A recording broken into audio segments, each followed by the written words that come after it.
Karjat superfast वेगवान शहराचं वेगवान न्यूज चॅनल।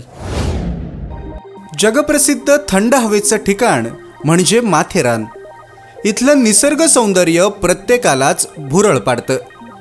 बदलत्या काळानुसार आणि सोशल मीडियाच्या जमान्यात या माथेरानमधलं पर्यटन अधिकच भरलं।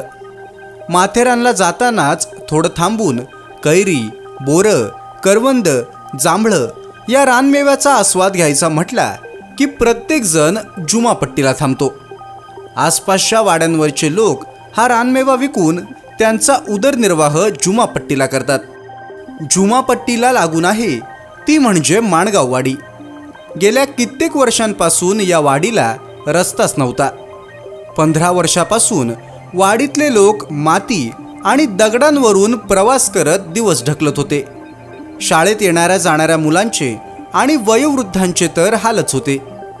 अशातच विकासाचा आश्वासक चेहरा म्हणून तिथल्या लोकांनी आमदार महेंद्र थोरवे यांना रस्ता करून देण्याची विनंती केली आणि लगेचच निधी मंजूर करत आमदार महेंद्र थोरवे यांनी ते काम मार्गी लावलं।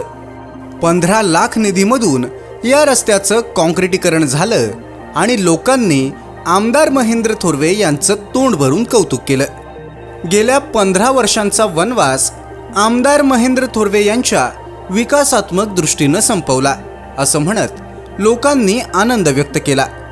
या रस्त्याच्या काँक्रिटीकरणामुळे लहान मुलांना शाळेत जायला मोकळी वाट मिळाली, वयोवृद्धांची सोय झाली आणि वाडीमध्ये रहदारी वाढून माणगाव वाडी सुजलाम सुफलाम झाली असं म्हटलं तरी वावगं ठरणार नाही। कोणी याआधी विकास केला किंवा केला नाही त्यावर मी बोलणारच नाही आणि त्यावरून कधी राजकारण करणार नाही, पण माझ्या मतदारसंघातील लोकांच्या सोयीसाठी मी शक्य ते प्रयत्न करीन आणि अशीच विकासगंगा खेडोपाड्यात वाड्या वस्त्यांवर पोहोचवेल अशी प्रतिक्रिया आमदार महेंद्र थोरवे यांनी दिली। तालुक्यातल्या घडामोडींचे अपडेट सर्वात आधी मिळवा कर्जत सुपरफास्ट चॅनलला सबस्क्राइब करायला विसरू नका।